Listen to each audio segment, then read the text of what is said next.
El TEA, el trastorno del espectro autista, es una condición del neurodesarrollo que afecta a tres áreas: a la comunicación, las relaciones sociales y la conducta.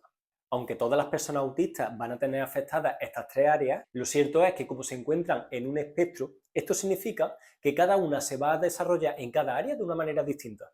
Por este motivo decimos que nunca vamos a encontrar una persona autista igual que otra. Según el Manual Diagnóstico y Estadístico de los Trastornos Mentales, el DSM-5, existen 3 grados de TEA según el apoyo que necesitan. En el grado o nivel 1 encontramos personas que necesitan apoyo ocasional. Pueden tener un lenguaje fluido, pero necesitar apoyo a la hora de la comunicación social para entender los dobles sentidos o para parecer interesado en la interacción. En el nivel 2 encontraremos personas que necesitan apoyo de forma sustancial, ya que presentarán deficiencias notables en la comunicación verbal y no verbal. En este caso, las interacciones suelen limitarse a intereses muy concretos y la comunicación puede ser excéntrica. Por este motivo requieren ayuda puntual y in situ y necesitarán terapias del lenguaje y asistencia profesional. Y por último, en el nivel 3 encontraremos a personas que necesitan apoyo muy sustancial, ya que presentarán deficiencias muy graves a la hora de la comunicación social y necesitarán ayuda constante para las actividades básicas de la vida diaria, como es la higiene personal y el cuidado propio. ¿Cómo diagnosticamos el TEA? Pues no existe una única prueba como una analítica, sino que se realiza a través de un proceso de evaluación clínica, que incluye la observación del comportamiento, cuestionarios a padres y maestros y pruebas estandarizadas como el A2-2.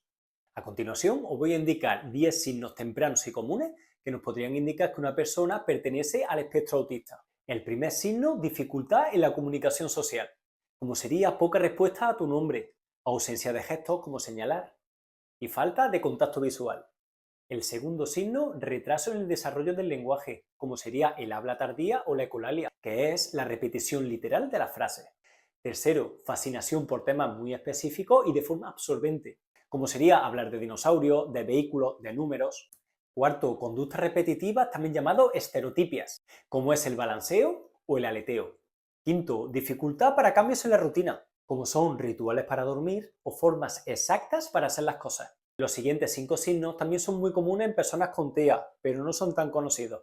Sexto, caminar de puntillas, sobre todo si se hace de forma persistente, es muy común en niños TEA. Séptimo, sensibilidad sensorial paradójica, como puede ser no reaccionar ante el frío o el dolor, pero sí sobre reaccionar a mínimos sonidos o texturas. Y esto debido a que su procesamiento sensorial a nivel cerebral es totalmente distinto. Octavo signo, regulación emocional atípica. Podrán reaccionar ante pequeñas frustraciones a través de una explosión emocional llamada meltdown o de forma opuesta quedándose totalmente inmóviles, llamado shutdown. Y recordemos, estos no son signos de mal comportamiento, sino de sobrecarga sensorial y comunicativa. El noveno signo es la fascinación por estímulos sensoriales, como sería mirar luces, sombras, reflejos. Y por último, patrones motores repetitivos, también llamado stimming, como es girar repetidamente sobre sí mismo o saltar una y otra vez. Muy importante, recordemos que la aparición de uno de estos signos no significa que nuestro niño o esa persona ya pertenezca al espectro autista, sino que deberá ser evaluado y diagnosticado por un profesional con experiencia en TEA. ¿Y qué son las estereotipias? Las estereotipias son patrones de comportamiento repetitivo que presentan muchas personas autistas, como es el balanceo, girar objetos, movimientos de manos y dedos, y pueden ser tan únicos como que no existen dos personas autistas iguales. Estas estereotipias aparecen cuando la persona está sometida a un exceso de estimulación y son usadas para autorregularse y volver a encontrar el equilibrio. Las estereotipias no deben detenerse, siempre que ayuden a la persona a calmarse y autorregularse. Solamente los detendremos en caso de que lleve a una autolesión o autoagresión. En ese caso lo pararemos de inmediato. ¿A qué edad puede diagnosticarse? A los 18 meses se puede producir una expresión en el caso del TEA grado 3. El niño llevará un desarrollo normotípico, normal, hasta el año y medio. Se producirá una dificultad o un retroceso en los hitos del niño, habiendo un parón en esa evolución y una pérdida de habilidad adquirida. En este caso se podrá decir que está en el espectro, pero con mucho cuidado, siempre continuando observándolo y evaluándolo. A los 5, 6, 7 años puede producirse otra expresión, en este caso relacionado con el TEA grado 1, y que influye en aspectos relacionados con las interacciones sociales. Pero existen otras muchas expresiones en estas edades que pueden pasar desapercibidas, especialmente en niñas, y que pueden diagnosticarse más tardíamente, incluso en la edad adulta. ¿Y por qué es más difícil diagnosticar TEA en niñas y mujeres? Siempre se ha pensado que existen más varones en el espectro, pero no es así, sino que en niñas y mujeres se hace mucho más difícil detectarlo, siendo esto un gran problema, ya que puede afectarlas gravemente en su salud mental. ¿Y cuáles son los motivos de esta dificultad de detección? Pues son los siguientes. El primero, porque tienen un mejor desarrollo cognitivo y no suelen presentar discapacidad intelectual. El segundo, tienen menos dificultad en el lenguaje. Suelen presentar un lenguaje más rico y menos dificultad para expresarse. La tercera es que suelen presentar menos dificultades en la socialización. Tienen ganas de tener amistades, aunque confiesan que les cuesta bastante.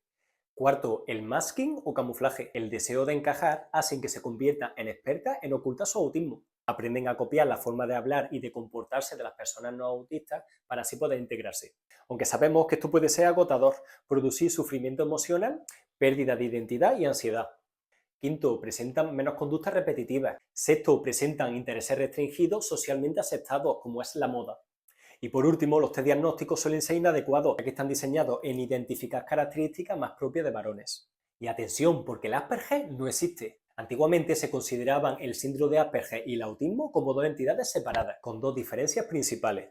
Una era el retraso o la ausencia del lenguaje y por otro lado la discapacidad intelectual. Se consideraba al colectivo Asperger personas muy inteligentes, casi genios, pero está demostrado que esto no es así, sino que la mayoría de las personas con síndrome Asperger tienen una capacidad intelectual media o cercana a la media y que solo un pequeño porcentaje, como en el resto de la población, presenta una alta capacidad. Antiguamente era muy complicado o imposible evaluar la capacidad intelectual en ausencia de lenguaje, pero hoy en día sí que tenemos la herramienta adecuada y se sabe que la ausencia de lenguaje no va ligada a la capacidad intelectual. En el DSM-5 ya aparece como el TEA, el trastorno del espectro autista, englobando ambos diagnósticos, ya que presentan el mismo eje central, como son las dificultades en la interacción y comunicación social, y segundo, los patrones repetitivos y restrictivos del comportamiento, y que la capacidad intelectual es solamente un añadido como en el resto de la población. Recordemos que el TEA nunca debe tapar a la persona. Cuando nos dicen que una persona tiene dificultades en el lenguaje, en la comunicación, en el juego, en las interacciones sociales, tenemos que tener muy en cuenta que siguen siendo Javier, Francisco, Antonio, Laura,